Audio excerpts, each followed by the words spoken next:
नमस्ते मित्र, आपका जीवन मंगलमय हो। मिस्ट्री ऑफ गॉड में आपका स्वागत है। हमारी भगवत गीता कितनी महान है।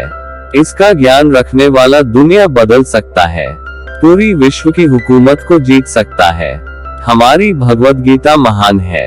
जय श्री कृष्ण। ओम नमो भगवते वासुदेवाय। आइए जानते हैं भगवत गीता के दम पर इन्होंने क्या किया। ओपेनहाइमर की असली कहानी। क्रिस्टोफर नोलान की फिल्म ओपेनहाइमर सिनेमाघरों में रिलीज हो चुकी है। उम्मीद के मुताबिक इस फिल्म ने लोगों पर अपना जादू चलाना शुरू कर दिया है। जितना बस रिलीज से पहले था, उससे ज्यादा चर्चा रिलीज के बाद देखने को मिल रही है। कोई इसे मास्टरपीस बता रहा है तो कई इसे अभी से ऑस्कर विजेता घोषित कर रहा है। लेकिन इस फिल्म से इथरूस फिजिसिस्ट रॉबर्ट ओपेनहाइमर की कहानी ज्यादा महान है, जिसने दुनिया में युद्ध लड़ने का तरीका हमेशा के लिए बदल दिया था। महान भी और विनाशकारी भी। ओपेनहाइमर का नाम जब भी जहन में आता है, परमाणु परीक्षण ही दिमाग में सबसे पहले याद आता है। कारण सिंपल है, रॉबर्ट ओपेनहाइमर की जिंदगी में सबसे बड़ी सफलता ही ये रही कि उन्होंने दुनिया को पहला सफल परमाणु परीक्षण करके दिया।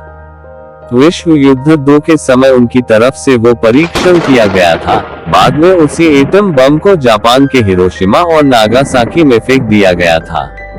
यानी कि एक परीक्षण ने 2 लाख के करीब लोगों की जान ले ली थी। लोगों के मन में सवाल जरूर आता है कि रॉबर्ट ओपेनहाइमर को एक विलेन की तरह याद रखा जाना चाहिए, या फिर उन्हें उनकी खोज के लिए महान वैज्ञानिक का तमगा दिया जाना चाहिए।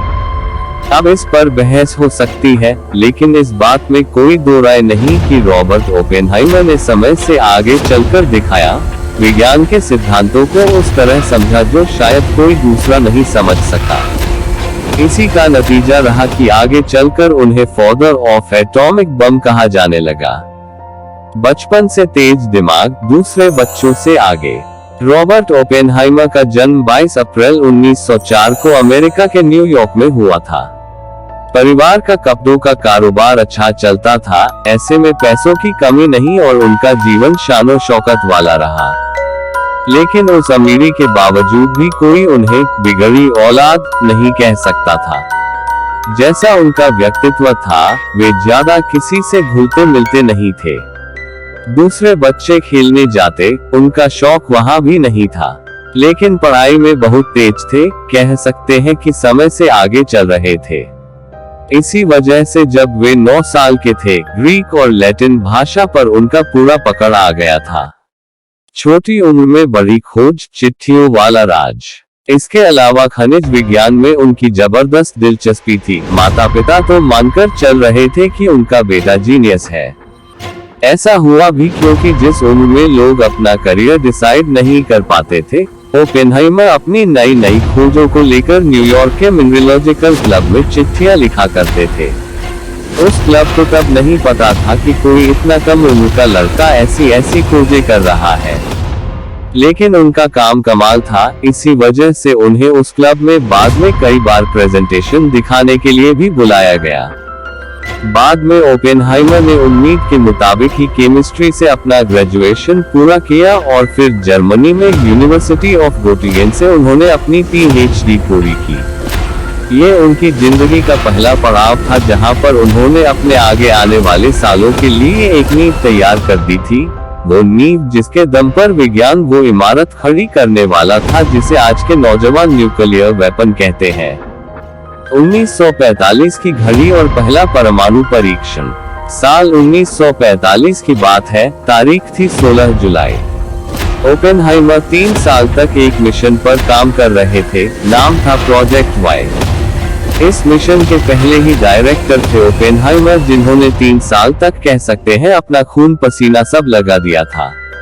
पतले पहले से थे, लेकिन इस मिशन ने उनकी सेहत पर ऐसा असर डाला कि उनका वजन घटना चला गया।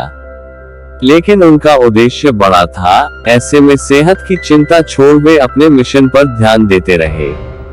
उनकी बायोग्राफी में उस लम्हे के बारे में काफी विस्तार से बताया गया है जब ओपेनहाइमर की सबसे बड़ी अग्नि परीक्षा शुरू होने वाली थी। अंतिम लम्हों की कहानी, कैसे सफल हुआ मिशन। असल में जिस प्रोजेक्ट पर ओपेनहाइमर काम कर रहे थे, उन्हें पता था कि ये दुनिया को बदलने वाला होगा। इसकी सफलता नया इतिहास लिखने वाली थी, लेकिन एक असफलता उस इतिहास को कई साल आगे भी ढकेल सकता था। इसी वजह से जब 16 जुलाई 1945 को एटम बम का परीक्षण होना था, ओपेनहाइमर डरे हुए थे, उन्हें सांस लेना भी मुश्किल हो रहा था। लेकिन जैसे ही आसमान में धुएं का एक बड़ा गुबार देखने को मिला, जब एक तेज भूकंप से धरती कांप गई, वे समझ गए थे इतिहास रच दिया गया, दुनिया को उसका पहला एटम बम मिल गया था। बताया जाता है कि उस सफल टेस्ट के एक महीने के भीतर ही जापान के हिरोशिमा और नागासाकी में 2 एटम बम फेंके गए थे। उससे महाविनाश हुआ, सैकड़ों जाने गई और बहस शुरू हो गई, इसे बनाने वाला नायक या खलनायक। इसका जवाब आज भी देना मुश्किल है, लेकिन ये भी सच है कि आने वाले समय में कई दूसरे देशों ने भी परमाणु परीक्षण किए।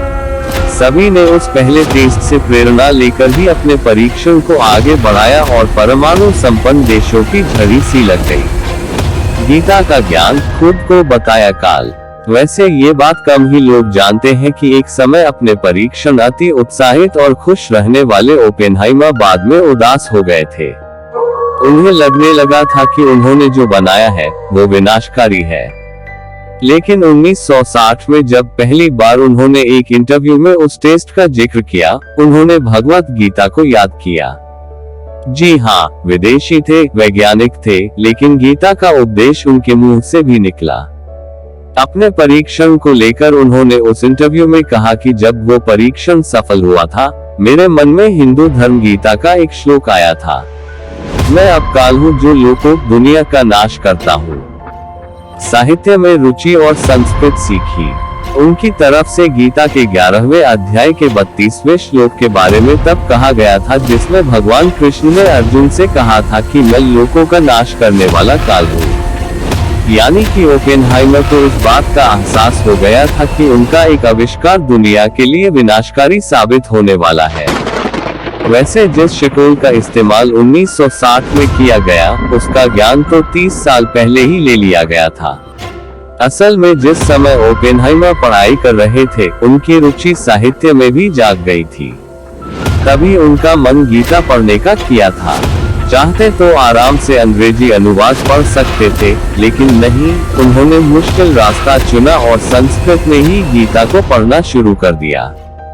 हॉलीवुड फिल्म और बॉक्स ऑफिस पर तूफान। ऐसे में एक गीता के सार को समझने के लिए ओपेनहाइमर ने अलग से संस्कृत को सीखा। अब बताया जाता है कि इस गीता के ज्ञान ने ही उनके अंतिम दिनों में उन्हें पछतावा करने का मौका दिया था। उसी ज्ञान ने उन्हें एहसास करवाया था कि वे काल बन चुके हैं।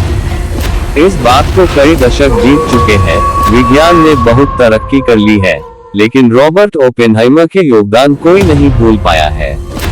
उनका असर इतना ज्यादा है कि अब उनकी जिंदगी पर फिल्म बन चुकी है, रिलीज हो चुकी है और शायद आने वाले दिनों में कई रिकॉर्ड तोड़ने वाली है।